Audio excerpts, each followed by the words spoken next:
To follow up your comment that housing prices can't go up, what do you consider affordable? The average price in Ontario now is put at $856,000 for a home.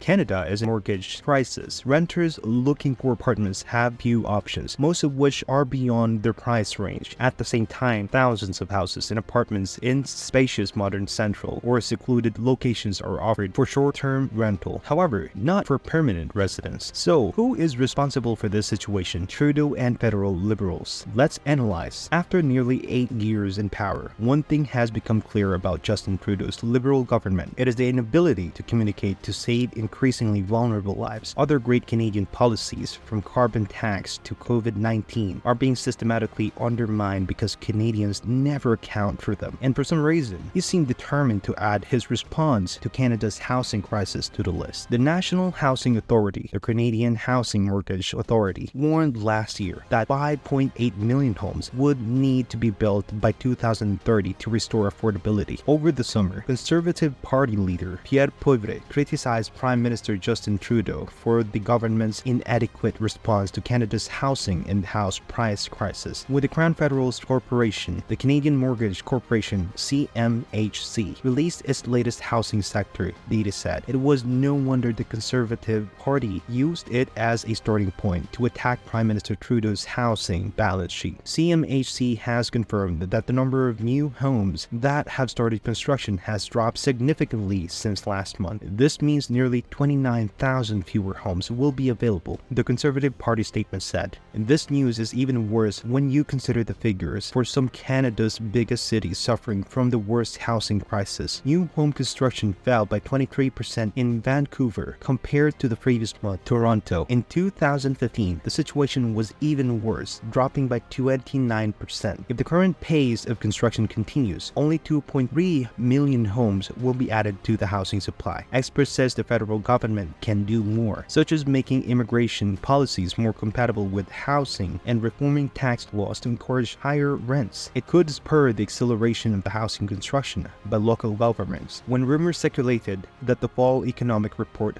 would focus on housing, the federal government held hearing from stakeholders and housing experts about these possible solutions. Budget for next year and next year. These are the reason to resist the tendency of the Canadian debate to ignore the extent of provincial and local government with their own laws, powers, and responsibilities. Media coverage of Canadian politics is heavily biased at the federal level, and the demand for accountability almost always rises. However, no elected leaders has ever improved the situation by trying to limit its own responsibility for critical matters, including Trudeau and the government that started with the promise of helping the middle class with its cost of living can now no longer imagine narrowing responsibility for such urgent concern. It is also true that federal policy alone significantly and often directly impacts Canadian housing prices. Prime Minister Trudeau's Liberal Party has supported the idea since 2015 that the federal government can play a meaningful and constructive role in improving access to housing. In 2017, the government released the National Housing Strategy, which now includes $82 billion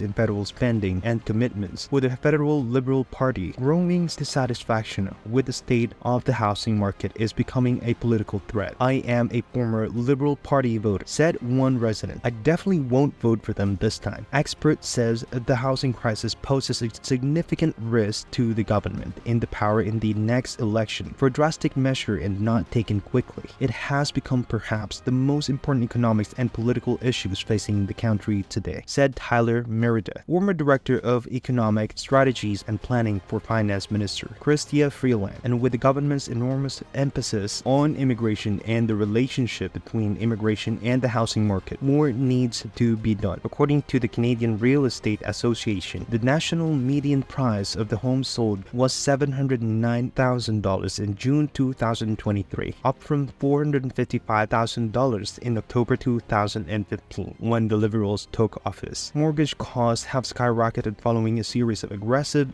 rate hikes by the Bank of Canada in response to rising inflation in in the wake of the COVID-19 pandemic. Rents have also skyrocketed, with the several cities seeing double-digit increases over the past year. Trudeau tried to distract from the housing crisis recently, saying there are limits to what the federal government can do. I will also be blunt. Housing is not a core federal responsibility, Trudeau said in a July 31 housing announcement in Hamilton. It is not something we deal with directly, and I have to help. His remarks were quickly criticized by Toffoli-Every, who remind people of Trudeau's previous housing promises. Trudeau held a press conference to tell the story. You know that he's not responsible for housing costs. It's funny because 8 years ago, he promised to cut housing costs, Toffoli-Every said at the press conference the next day. Most experts agree that Ottawa is not solely responsible for this. However, many think the federal government can still do more to alleviate the housing shortage at the root of the affordability crisis. A senior government official who spoke anonymously so that he could discuss undisclosed issues said that Liberal parties plan to take actions over the next year to convince political levels of other rights, the private sectors and not-for-profit organizations to build more housing. Trudeau's recent cabinet reshuffle may indicate that the federal government plans to prioritize housing. The Prime Minister appointed one of the strongest communication and rising star, Housing Minister Sean Fraser, to the Liberal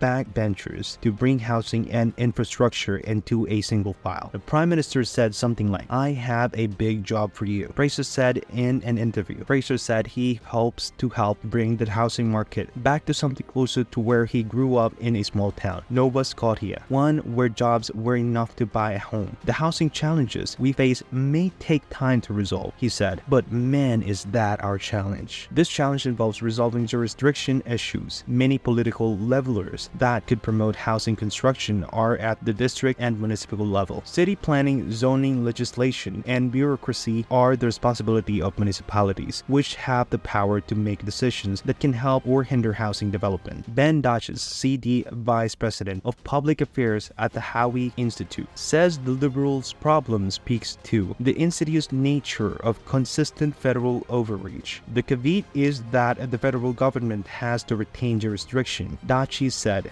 but housing expert Carolyn Witzman has a different take. A university in Ottawa associate professor says the federal government cannot turn its back on Canadians during a crisis. The federal government, that's where the responsibility stops, Witzman said. If housing and climate change are the crisis they surely need to be, the federal government needs to put on its big pants and really get in on it. According to the federal government estimate, its spending is expected to construct 107,000 new homes. There is nothing, but even that doesn't seem like much when considering the project need to be built 5.8 million new homes in Canada by 2030. In 2018, the Liberal government implemented the National Housing Strategy, an $82 billion plan to build more social housing and help first-time buyers enter the market. That's more than the Harper conservation did while in office, and it marked a welcome return to the table for the federal government. It doesn't seem to have reached the Liberals. After 8 years in power, with the housing market